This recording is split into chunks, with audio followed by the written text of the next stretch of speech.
Kalian pernah nggak sih ketemu orang random di jalan, terus kalian merasa tidak pasti dan kalian merasa kecemasan berlebih?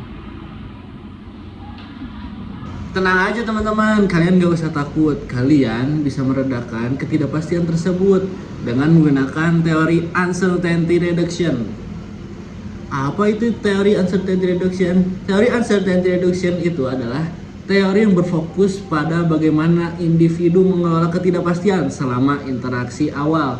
Jadi ketika interaksi awal kita bisa mengelola bagaimana interaksi kita sehingga tidak terjadi sebuah ketidakpastian atau bisa mengurangi sebuah ketidakpastian kita terhadap orang yang baru kita temui. Uncertainty reduction ini adalah teori yang dikembangkan oleh Charles Berger dan Richard Calabrese pada tahun 1975. Nah, ketidakpastian apa sih yang dibahas dalam teori ini? Yang pertama, ada ketidakpastian perilaku. Jadi kita belum tahu nih perilaku orang lain terhadap kita bagaimana. Yang kedua, ada ketidakpastian kognitif. Ketidakpastian pemikiran atau pendapat orang lain terhadap kita.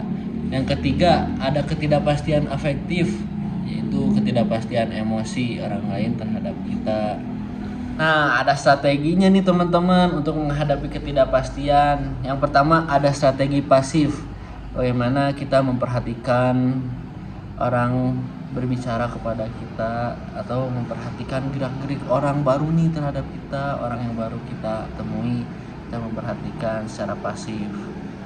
Terus yang kedua yaitu ada strategi informasi aktif, yang dimana strategi ini kita mendapatkan dari contohnya kenalan bersama atau kita mau mencari pendapat begitu. Selanjutnya ada strategi interaktif, yaitu berbagi informasi pribadi untuk mendorong keterbukaan dan kepercayaan, membangun juga hubungan kedekatan. Jadi saling interaktif begitu. Nah, ada juga 7 aksiomatur dari teori uncertainty reduction. Yang pertama ada komunikasi verbal. Saat interaksi pertama kali, semakin banyak komunikasi verbal, semakin individu mengenal. Tingkat ketidakpastian cenderung melemah dong ketika kita saling komunikasi verbal. Jadi kita udah saling tahu nih satu sama lain ketika berkomunikasi secara verbal.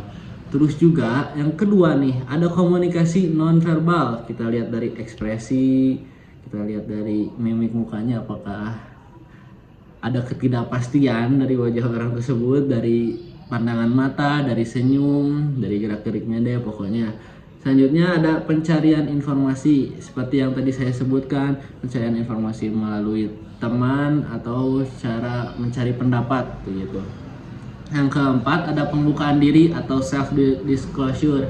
Orang cenderung mengungkapkan informasi pribadi tentang diri mereka secara bertahap selama interaksi.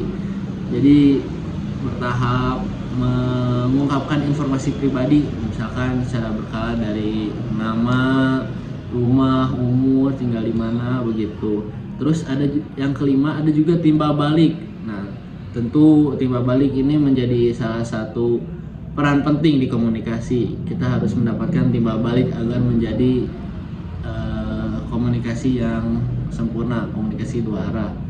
Selanjutnya adanya kesamaan, entah itu kesamaan keyakinan, sikap, atau pengalaman. Jadi kita lebih nyambung gitu kalau ngobrol sama orang-orang yang baru gitu kalau adanya kesamaan. Yang terakhir ada kesukaan nih, seperti contohnya kalau adanya kesukaan terhadap seorang, ketidakpastian itu bakal berkurang, kesukaan cenderung meningkat. Pengalaman dan persepsi positif selama interaksi berkontribusi untuk pengurangan ketidakpastian dan pembentukan hubungan, teman-teman. Jadi begitu, teman-teman, teori tentang uncertainty reduction. Saya Marzan Hayam Salabi. Assalamualaikum warahmatullahi wabarakatuh.